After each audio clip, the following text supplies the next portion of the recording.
स्वागत है आपका जनरल संजय मैस्टन नई परख के मंच पर एक बार फिर। हम लोगों ने 2 वीडियो बनाए हैं अभी तक बातचीत करके खाड़ी युद्ध के ऊपर। आपके ऑब्जर्वेशंस, आपका विश्लेषण नई परख के दर्शकों को बहुत पसंद आया है।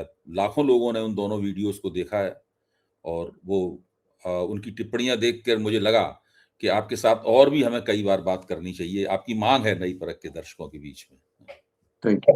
हाँ, अब एक नया घटनाक्रम तेजी से आगे बढ़ रहा है और सबसे ज्यादा दुख की बात यह है कि अमेरिका के राष्ट्रपति ने जिस तरह की भाषा का इस्तेमाल किया है ईरान के लिए।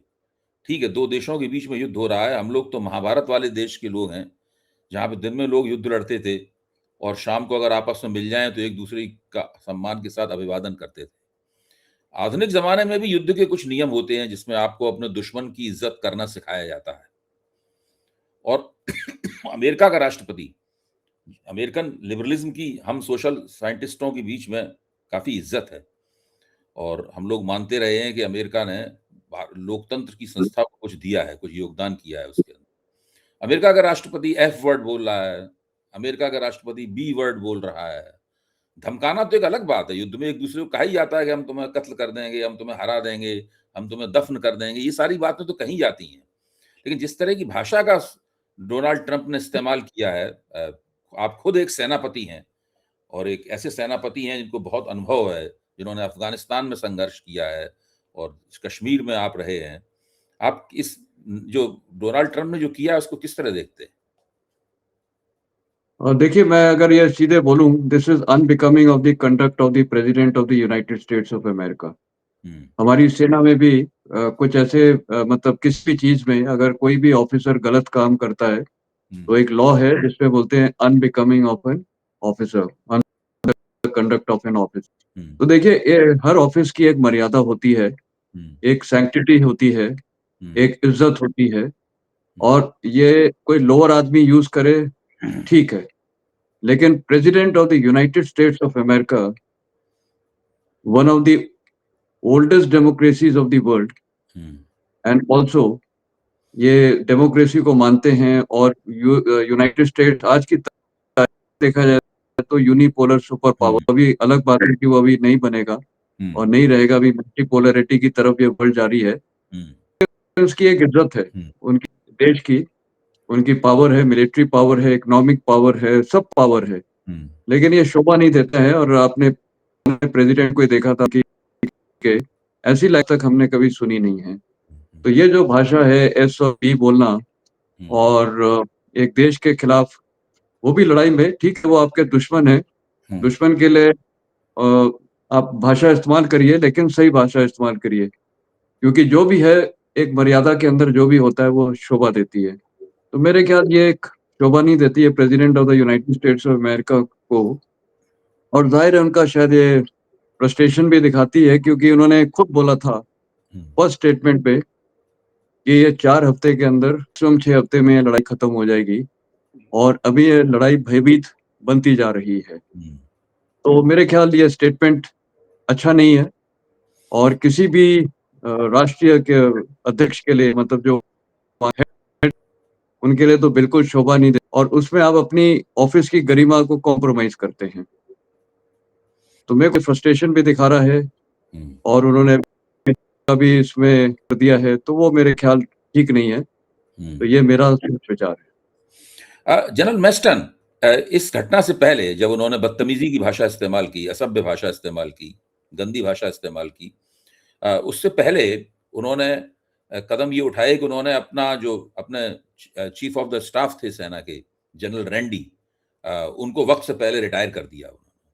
इसके अलावा भी उन्होंने कई जनरलों को बदला। आमतौर पर माना जाता है कि भाई आप जब नदी पार कर रहे होते हैं उस वक्त आप अपने घोड़े नहीं बदलते। तो नदी पार करते में जब घोड़े बदलते हैं तो इसका मतलब ये है कि आपकी गाड़ी जो है वो डूब ही जाएगी, डूब जाने का खतरा है उसके अंदर। लेकिन युद्ध के बीच में आपने घोड़े बदले और पीट हेस्गेट ने, जो रक्षा मंत्री हैं, उन्हें युद्ध मंत्री कहना ज्यादा उचित है। वैसे भी अमेरिका का जो पेंटागन है उसको रक्षा मंत्रालय को या युद्ध मंत्रालय कहा जाता है। अमेरिका पर कभी हमला तो होता नहीं है, वो तो अपनी रक्षा करता ही नहीं है। अमेरिका तो हमेशा हमला करता है, वो युद्ध करता है अमेरिका। तो उन्होंने कहा कि हमने इसलिए बदले कि हमारा फोकस युद्ध जीतने पे है। इसका क्या मतलब हुआ? अभी तक जो अमेरिका की सेना का नेतृत्व था, उसका फोकस युद्ध जीतने पे नहीं था। तो वो क्या कर रहा था? इन्हीं लोगों से तो ये डोनाल्ड ट्रंप अभी तक राय ले रहे थे या नहीं ले रहे थे राय, चक्कर क्या था? आप कैसे ये जो परिवर्तन हुआ है, इसको किस तरह देखते हैं? देखिए पहली बात ये बहुत है कि जनरल्स होते हैं और सेना वो लड़ती है हुँ, और जनरल्स का काम होता है कि वो पॉलिटिकल ब्रास का वो मैंने पिछली बार भी बोला था 1971 जब फील्ड मार्शल मानेकशॉ चीफ थे हुँ, और उस समय प्राइम इंदिरा गांधी हमारे देश की, हुँ, वहाँ भी कुछ चीज़ों पे सहमति नहीं थी, खासकर डेट्स पे। हुँ, और देखिए लड़ाई किसने लड़नी है, वो सेना ने लड़नी है। हुँ, सिचुएशन सेना को पता है, इंटेलिजेंस सिचुएशन सेना उसको रॉ और जितने ऑर्गेनाइजेशंस हैं मिलिट्री इनको सारा कंपाइल करके और इसकी असेसमेंट की जाती है। देखिए, हुँ, लड़ाई में कोई भी ऐसा नहीं जाके कूद जाता है कि आप आज आपको हुक्म मिला और आप कूद गए। हुँ, मिलिट्री लीडरशिप का भी का फर्ज होता है कि अपने पॉलिटिकल लीडर्स को सही रास्ता दिखाना और सही सिचुएशन का सारे कंटीजेंसीज़ देखिए आर्मी में सारी कंटीजेंसीज़ वर्कआउट की जाती हैं। हुँ, और बताना कि ये कंटीजेंसी में ये हो सकता है, ये कंटीजेंसी में होता है। क्योंकि देखिए कोई भी देश जब युद्ध में जाता है तो वो एक ही मुद्दे से जाता है कि लड़ाई जीत रही है। अगर हुँ, लड़ाई की जीत तो ये पॉलिटिकल मिलिट्री फेलियर ज़्यादा मैं बोला पॉलिटिकल फेलियर और उसमें बहुत उसमें असर पड़ता है पूरे देश में हुँ, लीडरशिप पे। और हुँ, आप ऑप सिंदूर का ही उदाहरण देखिए। हुँ, प्राइम मिनिस्टर मोदी ने साफ बोल दिया था कि हमने सेना पे ऊपर छोड़ दिया समय और क्या करना है, कब करना है वो सेना के ऊपर छोड़ दिया। हुँ, बस उनको डायरेक्शन था कि आपने पाकिस्तान पे उनके टेररिस्ट कैंप्स को स्ट्राइक करना है वो बिकॉज़ सेना का काम ही यही है। And hmm, art of warfare is hmm, it is not कि कोई भी कल मिलिट्री वॉरफेयर में शामिल होके और गाइडेंस करेगा। हुँ, ये बहुत सीरियस प्रोफेशन है। Military arms is the most serious world. Hmm, and मैं इसमें बोलूँगा मैं एक बहुत बड़ा स्टेटमेंट देना चाहूँगा। जी। हर प्रोफेशन में एक करेंसी होती है, वो करेंसी पैसों की। Hmm, you are paid and you work. In the armed forces सेना में होती है currency of life death hmm, और डेथ का मतलब है एक ऑफिसर या एक जवान ये जानता है कि उसकी करेंसी लाइफ एंड डेथ क्योंकि वो ऑफिसर के ऊपर निर्भर है कितने जवानों की ज़िंदगी और खुद की ज़िंदगी। हुँ, और ये लाइफ और डेथ का मुकाबला हम करते हैं। तो हुँ, ये हमारी currency of life and death बाकी कोई भी प्रोफ़ेशन हो दुनिया में, कोई भी प्रोफ़ेशन, हुँ, वो it is all money oriented, it is hmm, that currency. Hmm, तो सेना में हमारी लीडरशिप होती है, हमारी ईथोस होती है, हुँ, लाइफ एंड डेथ में। तो सेना का सबसे बड़ा फ़र्ज़ बनता है जितने भी टॉप जनरल्स हैं, वो अपनी पॉलिटिकल लीडरशिप को सही सिचुएशनल असेसमेंट दें, कि क्या ये समय लड़ाई के लिए सही है, इसके नुकसान-फ़ायदे क्या हो सकते हैं, असेसमेंट की जाती है। हुँ, और हमेशा जब लड़ाई की जाती है तो उसको रिव्यू ऑफ सिचुएशन किया जाता है। मैं बोलूँगा 6-6 घंटे में, 12-12 घंटे में रिव्यू ऑफ सिचुएशन क्योंकि देखिए, हुँ, वॉर आपने प्लान की है, हुँ, बैटल आपने एग्ज़ीक्यूट करने हैं, लेकिन दुश्मन कैसे रिएक्ट करना है वो तो आप उसकी भी कल्पना करते हैं। हुँ, लेकिन अगर दुश्मन ने ऐसी क रिएक्ट किया जिसकी आपने कल्पना नहीं की और जैसे यहाँ पर इन्होंने हुँ, ईरान ने हुँ, टाइम जो नया मोर्चा खोला है वो 2 मोर्चे खोले उन्होंने एक तो गल्फ स्टेट्स को किया और स्ट्रेट ऑफ हॉर्मुज़ तो हुँ, ये एक सरप्राइज़ था प्रेज़िडेंट ट्रम्प और उनकी लीडरशिप के लिए।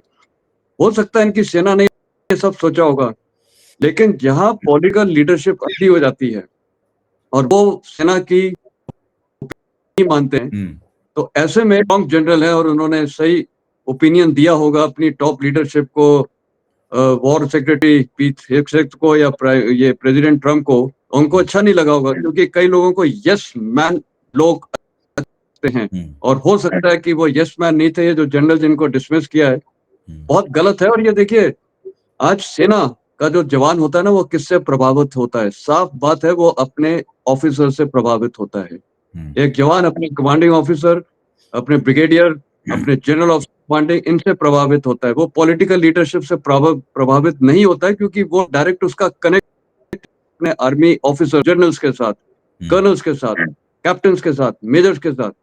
उनकी अगर बेइज़्ज़ती की जाती है और इस प्रकार ये सेना के मोराल के लिए बहुत असर करता है।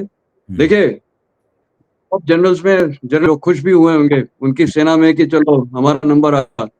लेकिन एट कॉस्ट क्या वो जवान जनरल जिसने टेक ओवर किया है उसकी रिस्पेक्ट करेंगे? क्वेश्चन मार्क है बहुत बड़ा। पोस्ट रिस्पेक्ट होती है लेकिन एक हार्ट होती है वो अलग है। पोस्ट रिस्पेक्ट उनको करनी पड़ेगी क्योंकि इनको अपॉइंट किया गया है नए जनरल को।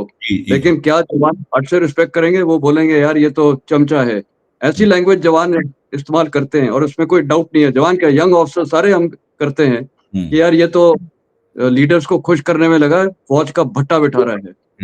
तो मेरे को लगता है ये जो इनको डिसमिस किया गया है, ये जनरल मेरे को नहीं पता, लेकिन हो सकता है ये स्ट्रॉन्ग जनरल हो, यस मैन जनरल नहीं हो। इनके पास करेज ऑफ कन्विक्शन होगा, जैसे फील्ड मार्शल मानिक शाह के पास करेज ऑफ कन्विक्शन था to tell prime minister Ravindra Indira Gandhi. तो ये जनरल का करेज ऑफ कन्विक्शन होगा। प्राइम मिनिस्टर इनको ये अच्छा नहीं लगने का, इसको डिसमिस करो। He is a hurdle, hurdle नहीं है, is a loyalist. Yes man people are not, but जो people who give correct advice, they are loyalist to the leader and वो loyalist होते हैं अपने देश के लिए। तो हो सकता है ये जनरल अपने देश के लिए loyalist हो। वक्त बताएगा उनके से जवानों ने इसको तो देखा है। देखिए जवान भी नहीं बोलते हैं, लेकिन एक तो दिल से भावना होती है ना, वो एक अलग ही है और वो जिंदगी भर रहेगी। तो ये बड़ा गलत डिसीजन मेरे को लगता है, और खासकर जब लड़ाई चल रही है। हाँ, अगर वो अनप्रोफेशनल है, आप कौन होते हैं डिसाइड करने को? इनकॉम्पिटेंट दिख जाते हैं कुछ शख्स, लेकिन अगर वो मैन ही बोलते रहेंगे तो मेरे ख्याल वो एक जनरल नहीं है। तो एक उन्होंने डिसाइड किया है इनको डिसमिस करने का, और वो भी ऐसे वॉर में। मेरे ख्याल ये गलत डिसीजन। जनरल्स भी होते हैं कई बार, हम खुद जनरल रहे हैं, हमारे अंडर में कोई यंग ऑफिसर है या कोई जवान है या जेसीओ है, वो बिल्कुल अनफिट है, we don't to remove him. वो क्या है कि एक एफिशिएंसी को खत्म कर रहा है, लेकिन ये जनरल इस लेवल पे एफिशिएंसी को खत्म कर रहा है, मेरे को तो डाउट है, क्योंकि बैटल्स तो लड़े जाते हैं लोअर लेवल पे, जनरल्स प्लान करते हैं, लेकिन जनरल्स का काम है सही एडवाइस देना। हो सकता है उनकी एडवाइस पसंद नहीं हो आ रही होगी और इसीलिए ये डिसीजन हुआ है। जी, नहीं, बात आपकी बिल्कुल ठीक लग रही है। ऊपर से देखने पे हम लोग तो आप फौजी मामलों के बारे में तो आप राय देंगे, आपकी राय हम लेंगे। मुझे ऐसा लगता है ऊपर से देखने में कि खर्ग आइलैंड पर हमला किया जाए नहीं किया जाए, बूट्स ऑन ग्राउंड उतारे ना जो उतारे जाएं, इस मामले में अमेरिकी सेना की तरफ से उन्हें जो राय मिली थी वो यही मिली होगी कि ये आप करने से परहेज कीजिए, ये मत कीजिए आप। तो उसके हिसाब से डोनाल्ड ट्रंप ने अपनी राजनीति बनाई, फिर उन्हें लगा कि ये राय हमारी ऐसी राय नहीं दे रहे हैं, तो इन लोगों को कर दिया गया बर्खास्त। जैसे ही इनको बर्खास्त किया गया और उनकी जगह नई नियुक्ति की गई, उसके बाद से लगातार डोनाल्ड ट्रंप पहले से ज्यादा आक्रामक भाषा बोलने लगे। लगता है उन्हें जिस जिस नेतृत्व को उन्होंने बर्खास्त किया है, हटाया है, वो उन्हें इस तरह की आक्रामक भाषा बोलने से रोक रहा था। और ये नया नेतृत्व है, इसको ट्रंप को लगता है हम जो चाहेंगे वो ये करने के लिए तैयार हो जाएंगे। अगर हम बूट्स ऑन ग्राउंड उतारना चाहते हैं तो ये कहेंगे ठीक है उतारिए, क्योंकि वहां पे बॉक्सर में और त्रिपोली में भर के जो मेरीन कमांडोज बैठे हुए हैं, उसके अंदर तैयार बैठे हुए हैं। जो आपकी एयरबोर्न एलीट डिवीजन है वो भी तैयार है वहां पर अपना सैनिक उतारने के लिए, छाताधारी सैनिक उतारने के लिए। तो मुझे लगता है कि अब ये फिर से युद्ध में नए अमेरिकी सैनिकों को, काफी हजारों की संख्या में अमेरिकी सैनिकों को झोंकने की तैयारी कर रहे हैं, ऐसा संकेत इस नेतृत्व परिवर्तन से लगता है। अब आप इसके जो फौजी पहलू हैं उनकी तरफ आप रोशनी डालिए। देखिए, आपको याद होगा पिछले 2 शोज़ में मैंने बोला था कि अगर खर्ग आइलैंड पे ये असॉल्ट होता है, तो मैं बोलूँगा ये सुसाइडल है। दूसरा, देखिए आर्मी में क्या होता है, आर्मी जनरल्स में या कर्नल्स में या हर लीडरशिप में एक होती है ability to take risks. Risk हम लेते हैं और बहुत बोल्ड रिस्क लेते हैं। कैलकुलेटेड रिस्क भी नहीं, बहुत बोल्ड रिस्क लेते हैं। लेकिन वो जब रिस्क लेते हैं, उसमें हर स्थिति को इंटेलिजेंसी को पहचाने, फिर सारे ऑप्शंस वेइ करके फैसला लिया जाता है कि इज इट वर्थ, क्या ये रिस्क लेने लायक है। और अगर दुश्मन की, देखिए उसमें दुश्मन की असेसमेंट करना बहुत जरूरी है।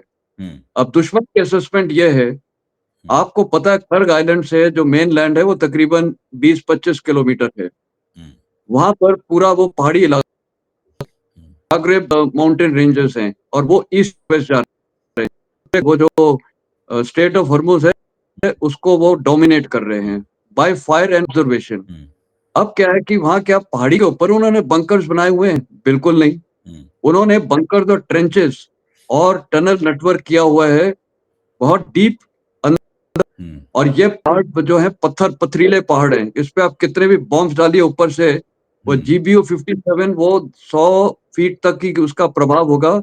अगर वो बंकर्स और टनल नेटवर्क 200-300 फीट नीचे है और आप हम कश्मीर में भी नौकरी की कहाँ हमने भी ऐसे पहाड़ देखे हैं। अगर मान लो ऐसे नेटवर्किंग टनल्स की हुई है और वो टनल नेटवर्क से हर जगह ओपनिंग्स हैं, छोटी-छोटी ओपनिंग्स हैं जहाँ से आप फायर कर सकते हैं, ऑब्जर्व कर सकते हैं, उनको बर्बाद करना मुश्किल है। अब वहाँ से अगर आप बम्स लॉन्च कर सकते हैं, आप मिसाइल्स लॉन्च कर सकते हैं, रॉकेट लॉन्च कर सकते हैं, अमेरिकन फोर्सेस उसको कहाँ तक टारगेट करेंगे? देखिए वो पथरीला है। आप किसी को भी ये देखिए कल्पना वही कर सकता है जो ऐसे इलाके में रहा है। तो कितना लोग ये इस्तेमाल करते हैं, कई बार टनल नेटवर्क हम लोग भी थोड़ा-थोड़ा बनाते हैं, उसमें हम लोग एम्यूनिशन रखते हैं, सब कुछ रखते हैं क्योंकि कई बार क्या है कि ये एम्यूनिशन ही अगर आपका एक विस्फोट पे फट गया तो सब कुछ चला जाता है। तो कहने का मतलब ये है कि ईरानियन की जो डोमिनेशन है by fire and by observation वो जागरेब रेंजेस से हॉर्मुज पे पहुँच है। अब अमेरिकन जनरल्स का यही काम होता है असेसमेंट करना।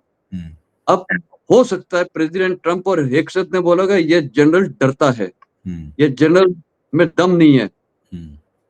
मैं बोलना चाहूँगा, मैं भी एक बड़े ऐसे-ऐसे सिचुएशन देखी है, मैंने बहुत बोल्ड रिस्क लिए, बहुत ही बोल्ड रिस्क। मैंने तो कई बार जो चाहा मैंने किया।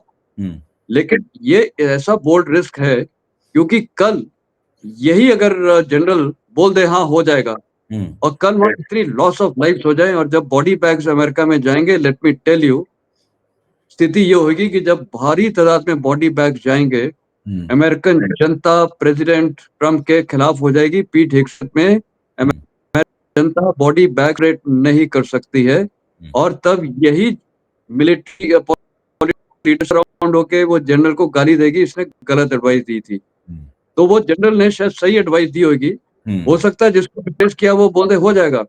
लेकिन आपकी एक वफादारी ये भी होती है जनरल्स आप ये देख कि क्या आप पॉलिटिकल लीडरशिप को खुश करने के लिए अपने ऑफिसर्स और जवानों की सैक्रिफाइस देने के लिए तैयार हैं? वो भी आपके ऊपर सबसे बड़ा बोझ होता है एक जनरल के ऊपर। क्या आप पॉलिटिकल लीडरशिप को खुश करने के लिए अपने सबॉर्डिनेट सैक्रिफाइस वगैरह बना सकते हो? At what cost? वो भी उसका काम है। तो as a military, as a फौजी और मैं एक इन्फेंट्री सोल्जर हूँ, हमने ये बहुत ऐसी चीज़ें हैंडल की हैं। मैं तो बोलना चाहूँगा that general may be very good, उन्होंने अच्छी एडवाइस देगी, रिस्क लेने की उनकी क्षमता होगी। लेकिन रिस्क ये नहीं है कि कल आप जाके कोई पहाड़ी पे चढ़ जाके और बोले मैं यहाँ से छलांग लगा दूँगा क्योंकि मैं जनरल हूँ। उसके उसमें तो उनकी सीधे मौत लिखी हुई है। तो ये कहने का है होता है बड़ा बोल्ड रिस्क लेना लेकिन एट व्हाट कॉस्ट? तो दूसरे जनरल जिनको रिप्लेस किया वो शायद ये कर दे बट उसके बाद ये होगा कि कल पॉलिटिकल लीडरशिप वहाँ पर हैंग कर दी जाएगी अमेरिकन जनता द्वारा। देखिए जब कैजुअलिटीज़ होती है ना, फिर वो ये नहीं देखेंगे जनरल ने बोला हमारे प्रेसिडेंट ने और ये डिफेंस सेक्रेटरी ये वॉर सेक्रेटरी ने ये गलत वो कहा है और ये बहुत बड़ा पॉलिटिकल इश्यू हो जाएगा। हो सकता है इसका एक और मैं पहलू बोल दूँ, ऑपरेशन सक्सेसफुल हो जाए, बहुत ही अच्छा सक्सेसफुल हो जाए, कैजुअलिटी कम भी हो, लेकिन आपने एक स्टेटमेंट देखा प्रेसिडेंट ट्रंप का, जब ये जहाज उड़ा था, 2 पायलट्स वहाँ इजेक्ट कर गए थे, एक को तो तुरंत रेस्क्यू कर लिया था, दूसरे को जब रेस्क्यू नहीं किया था और प्रेसिडेंट ट्रंप को जब ब्रीफ किया था, उन्होंने एक बोली थी एक शब्द, ये लड़ाई है, लड़ाई में सब कुछ होता है। क्या ट्रंप इतना रिस्क लेने के लिए तैयार हैं कि कल खर्ग आइलैंड पे अगर भारी तादाद में कैजुअलिटीज होती हैं, व्हाट? ये बहुत बड़ा क्वेश्चन मार्क है। और फिर मिलिट्री लीडरशिप पे अगर ब्लेम किया, वो मैं बोलूँगा चिकन हार्टेड लीडरशिप हो जाएगी प्रेसिडेंट ट्रंप की। तो ये देखिए, लड़ाई is not a easy business. आप सिंदूर ही देखिए, हो सकता था, हमने हुँ, सक्सेस अचीव किया, सब हुँ, कुछ ठीक हो गया, लेकिन कल उल्टा ही कुछ हो जाता, हुँ, तो क्या देश की जनता कोई भी लीडरशिप होती, कोई भी, वो माफ़ करती? बिल्कुल नहीं। 1971 में हमने खड़ा कर दिया, विक्ट्री थी पूरी देश की, उसमें पॉलिटिकल लीडरशिप को क्रेडिट जाता है, मिलिट्री लीडरशिप को क्रेडिट जाता है, तो ये हुँ, बहुत बड़ा गैम्बल होता है, war is a big Gamble, it's a profession, it can be success, बिल्कुल नुकसान होता है, लेकिन देखिए एज़ मिलिट्री एनालिस्ट कहना ये है कि जो अभी उभर के आ रहे हैं, हुँ, लड़ाई को 30 दिन से स्टेट ऑफ हॉर्मुज़ ईरान का कंट्रोल है। हुँ, ईरान की जो बोलते हैं मिसाइल्स और ड्रोन्स इफेक्टिव हैं, उनको अभी तक डिग्रेड नहीं किया गया है, चाहे परसेंटेज में कितना भी बोल दिए। हुँ, अभी भी वो फायर कर रहे हैं इज़राइल के ऊपर हुँ, और हमास भी कर रहा है, हिज़्बुल्लाह भी कर रहा है और हुतीज़ भी बीच-बीच में कर रहे हैं। हुँ। तो क्या ये इनको बर्बाद कर दिया गया है, डिग्रेडेड? मैं तो बोलूँगा नहीं। तो एज़ मिलिट्री एनालिस्ट मैं बोलूँगा सिचुएशन आज स्टेलमेट की तरफ है, हुँ। तो ये बहुत की ऑपरेशन अगर खर्क में करें, सक्सेस भी हो सकता है, सुसाइड भी हो सकता है। तो जनरल का काम है सही एडवाइस देना, उन्होंने दी हुई है। अच्छा, ये जो बार-बार ये कह रहे हैं कि अब उन्होंने एक और बात कही है गालियाँ देने के साथ-साथ कि एक साथ ब्रिज डे और इलेक्ट्रिक डे दोनों मनाया जाएगा। यानी हम का क क पुलों के ऊपर हमला करेंगे और साथ में जो बिजली बनाने वाली संस्थाएँ हैं उनके ऊपर उनको भी गिराएँगे उनको। अच्छा। तो इसके बदले में ईरान का भी कुछ कहना है। ईरान का कहना है कि हम मिडल ईस्ट में जितनी भी 18 बड़ी कंपनियाँ हैं, आईटी कंपनियाँ और आर्टिफिशियल इंटेलिजेंस वाली कंपनियाँ हैं, हम उन सबको उड़ा देंगे वहाँ पे। उन्होंने 18 कंपनियों की लिस्ट भी जारी की है। उन्होंने ये भी कहा है कि हम उनके डिसैलिनेशन प्लांट हैं जो खाड़ी जीसीसी कंट्रीज़ के, हम उनको उड़ा देंगे। तो ईरान की तरफ से भी पूरा उसी तरीके से हमला होगा और ईरान ने हमले लगातार जारी है इज़राइल के ऊपर और कुवैत के ऊपर भी हमला कुवैत का तेल डिपो उड़ा दिया है ईरान ने। बहरीन के ऊपर हमला ईरान ने किया है, सऊदी अरेबिया पे ईरान का हमला जारी है, तो ईरान भी अपने हमले कर रहा है।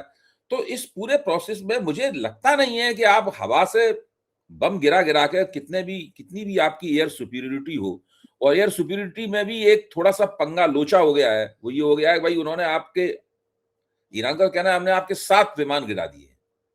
उनमें एक वो विमान भी है इसमें 2 पायलट थे, उसमें एक तुरंत बचाया गया, एक को बहुत देर देर में बचाया गया उसको, हैं? और उसको बचाने के बाद ही इन्होंने गाली-गलौच करना शुरू किया।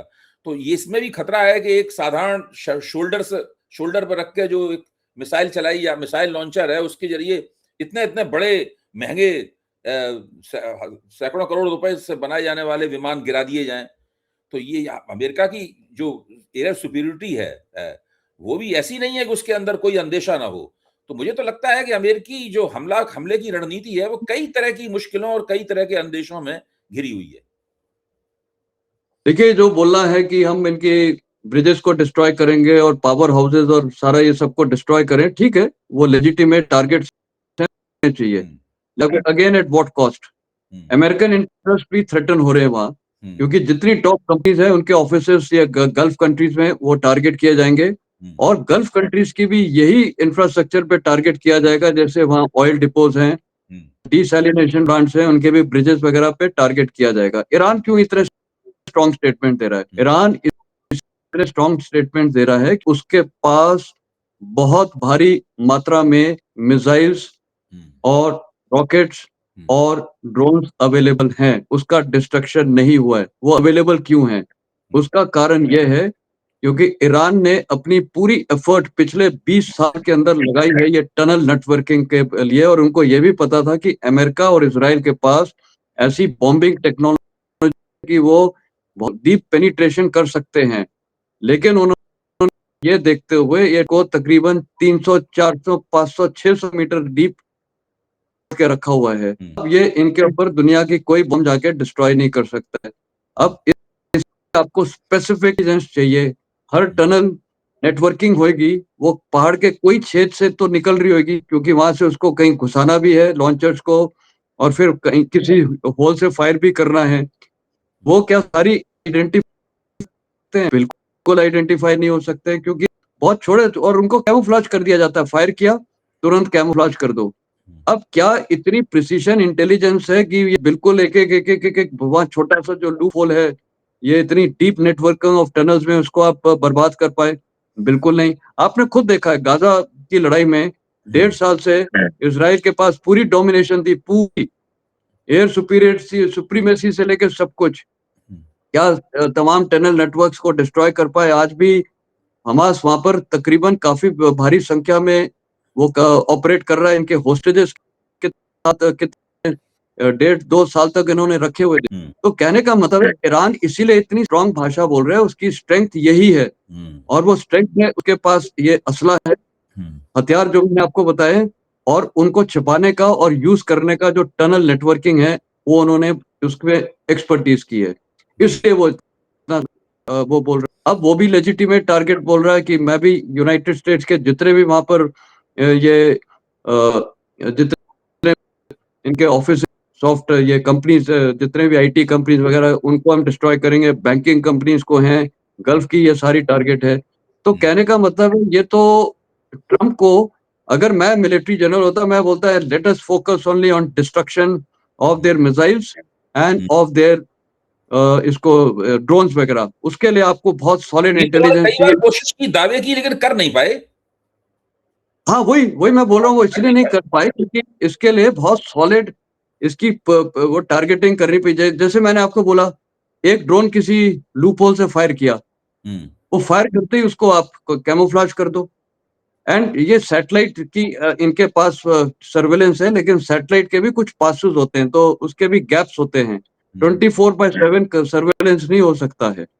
तो कहने का मतलब 100% एक-एक बंकर की, एक-एक लूप होल की इंटेलिजेंस नहीं हो सकती है। आप कल्पना किया फिर कभी जाके देखिए कहीं पर भी इतने वो अगर उस पे आप छोड़ इतनी टनल सोचिए इतनी अंदर हैं और इतने लूप होल्स हैं, उसको ढूँढना बड़ा मुश्किल है। और क्योंकि वो इतने डीप बरिड हैं, इतने डीप बरिड हैं, क्योंकि उसको उड़ाना बड़ा मुश्किल है। वो तो क्या जीबीयू 57 के आप एट इन टैंडम बॉम्ब से फेंक दिए, वो 100 फीट से ज़्यादा तो जाएँगे नहीं। तो उनके सब सेफ आपने ये खुद देखी लड़ाई तो एक स्टार्टिंग पॉइंट क्या था कि इनके पास न्यूक्लियर कैपेबिलिटी है। उस समय मई 25 में प्रेसिडेंट ट्रंप ने डिक्लेयर किया था कि हमने ऑब्लिटरेट कर दिया है इनके न्यूक्लियर सिस्टम्स को, वो भी इनकी गलत कैपेबिलिटी। था। तो इसमें नहीं हुए थे, कारण यही है, आपने ताकत दिखा दी कि यस हमने लॉन्च किया है, बड़ी प्रिसाइज़ टारगेटिंग हुई है। इन टैंडम एक ही छेद से वो दोनों बॉम्ब्स गए हैं और उसकी आपने डेमोन्स्ट्रेशन भी दे दिया कि वो 100 फीट, लेकिन 100 फीट के नीचे क्या हुआ? कुछ नहीं। तो कहने का मतलब है ये ईरान इसलिए आज बोल्ड है क्योंकि उसमें ये इतनी कैपेबिलिटी और क्षमता है। और दूसरा, उसका जो कमांड एंड कंट्रोल है ना इतना डिसेंट्रलाइज़ हो चुका है, हर क्रू को, हर ऑपरेटिंग मेंबर को पता है कि मेरे को क्या टारगेट क्या करना है और इनकी कुछ तो वो है जैसे उनको बताया जाता है कि आपने ये टारगेट करने ये सारे इन्होंने रिहर्स किए होंगे। रिहर्स मतलब टैबुलेट है कि अगर हमें हुक्म मिलता है कि गल्फ में इसको टारगेट करना है तो उसकी रीडिंग ये है, उसकी डिग्री ये है, उसकी दिशा ये है। सब कुछ प्लॉटेड और टैबुलेटेड होगी, इनको बस सेट करना और फायर कर देना है। ये नहीं कि अब ये इनके दिमाग में आ रहा है। ये बहुत स्ट्रैटेजिकल ईरान ने सोच के सारी टारगेट बनाई हुई है। हर एयरफोर्स है, आर्मी है, वो टारगेट्स की लिस्ट बनाता है, प्रायोरिटाइज़ करता है। तो सारी टारगेट लिस्ट हर क्रू के पास होएगी। इसीलिए ईरान के पास इतनी ताकत है। लगता है ट्रंप ने ये किया तो ये युद्ध बहुत एस्केलेट होगा। इसका इतना भयानक फ़र्क वो होगा कि पूरी मिडल ईस्ट की हालात ईरान तो जाएगा ही बुरी हालत में, लेकिन गल्फ स्टेट भी जाए और ये बहुत बड़ा डायमेंशन ले लेगा। फिर ये इकोनॉमिक वॉरफेयर हो जाएगा क्योंकि ऑयल प्राइस ऐसी ये सारी अगर डिस्ट्रक्शन हो गया, तो ये तो स्पाइरल आउट ऑफ कंट्रोल हो जाएगा। बाकी देश तो चुपचाप देखते ही रहेंगे कि हो रहा है। ठीक बात। अच्छा, क्योंकि आपने अपने वक्तव्य में शुरू में एक बात कही थी, मैं उसी उसी बात को सवाल के तौर पे फिर से पेश करता हूँ, हमारी चर्चा का वो आखिरी सवाल होगा। आपने कहा था कि ये अभी दुनिया की यूनिलैटरल सुपर पावर है, लेकिन ये रहेगी नहीं, ऐसा लगता है। दुनिया मल्टीलैटरलिज्म की तरफ जा रही है, मल्टीपोलरिज्म की तरफ जा रही है। देखिए, दुनिया मल्टीलेटरलिज्म की तरफ तो जा रही है, उसमें कोई डाउट नहीं है। देखिए, अमेरिका हमेशा एक सुपर पावर रहा है। उससे पहले कोल्ड वॉर में आपको पता है सोवियत यूनियन था, दोनों की टक्कर थी, लेकिन वो कोल्ड वॉर में रशिया ने सोवियत यूनियन ने सबसे गलती की, वो अफ़गान घुसा था और उसके बाद अमेरिका ने पाकिस्तान के ज़रिए ये जो सारा खेल सोवियत यूनियन की इकोनॉमी हर्ट हुई, लैप्स हो गया, और आपको पता है उसके बाद रूस और उनके पास ये कॉमनवेल्थ के इतने कंट्रीज बन गए थे जिसमें कजाकिस्तान 10 कंट्रीज हैं। तो CIS स्टेट्स बन गए थे। तो कहने का मतलब है ये आज अमेरिका के पास एक वो यूनिपोलैरिटी आ गई थी, लेकिन अब चाइना एक पावर बन गया है। इधर मैं इंडिया भी बोलूंगा, पावर ग्लोबल साउथ के लीडर बनते जा रहे हैं। तो अभी क्या है कि मल्टीलेटरलिज्म आ रहे हैं, और आज आपने एक और चीज देखी है, नेटो भी अभी मेरे को लगता है डिफंक्ट होने, यूरोप भी अब अलग साल हो गया है, तो अभी वो भी मल्टीलेटरल फ्रंट हो जाएगा। मेरे को तो लगता है प्रेसिडेंट ट्रम्प और पीट हेगसेथ और मार्को रूबियो के स्टेटमेंट से शायद ये नेटो से निकल जाएंगे। तो ये तो इटसेल्फ और मल्टीलेटरलिटी बढ़ाता जा रहा है। मतलब अभी हमारे power centres, global south power centre हो रहा है, चाइना एक अलग पावर सेंटर हो रहा है, रूस एक अलग पावर सेंटर हो रहा है। फिर वो पावर सेंटर्स के अंदर भी अलायंसेस देखिए, नॉर्थ कोरिया, रशिया, ईरान, ये सारे सीरिया, ये सारे एक तरफ हो रहे हैं। सीरिया तो कभी अभी क्वेश्चन मार्क हो गया है। फिर टर्की और कुछ अलग से देश, पाकिस्तान अपनी अलग कोशिश कर रहा है पावर सेंटर, खैर वो तो हो रहेगा नहीं। इंडिया एक ग्लोबल साउथ का पावर सेंटर बन रहा है। तो अलग अलग पावर सेंटर्स भी बन रहे हैं और मल्टीलेटरल पावर सेंटर भी बन रहे हैं। मतलब इंडिविजुअल पावर सेंटर्स और मल्टीलेटरल पावर सेंटर्स उभर के बन रहे हैं।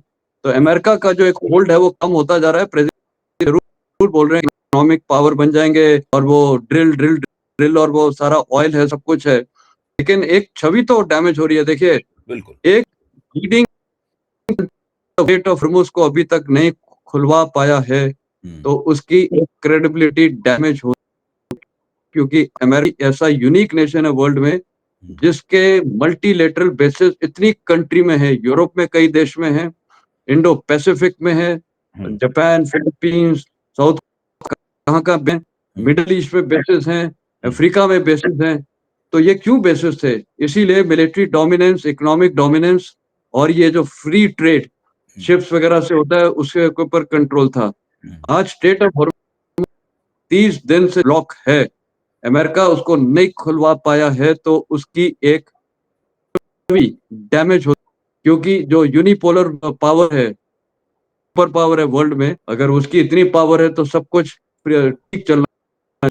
ये एक ईरान ने जो एक टक्कर दे दी है अपने प्रॉक्सीज के जरिए, बहुत बड़ा एक मल्टीलेटरलिज्म और नए पावर स्ट्रक्चर्स आएंगे। अभी तो आप देखिएगा मिडिल ईस्ट में क्या होगा। अगर कल मिडिल ईरान ने टारगेटिंग शुरू कर दी, मिडिल ईस्ट भी मेरे को लगता है अमेरिका को फिर बोलेगा आपकी वजह से हमें नुकसान हुआ।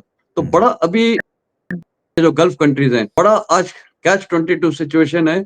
वर्ल्ड का पूरा पावर स्ट्रक्चर चेंज हो रहा है। जी जी, बहुत बहुत धन्यवाद मेजर जनरल संजय मैस्टन, बहुत बेहतरीन विश्लेषण के लिए। मुझे पक्का यकीन है कि इससे कई ऐसे मसलों की ऊपर रोशनी पड़ेगी जो नई परख के दर्शक उनके बारे में जानना चाहते हैं।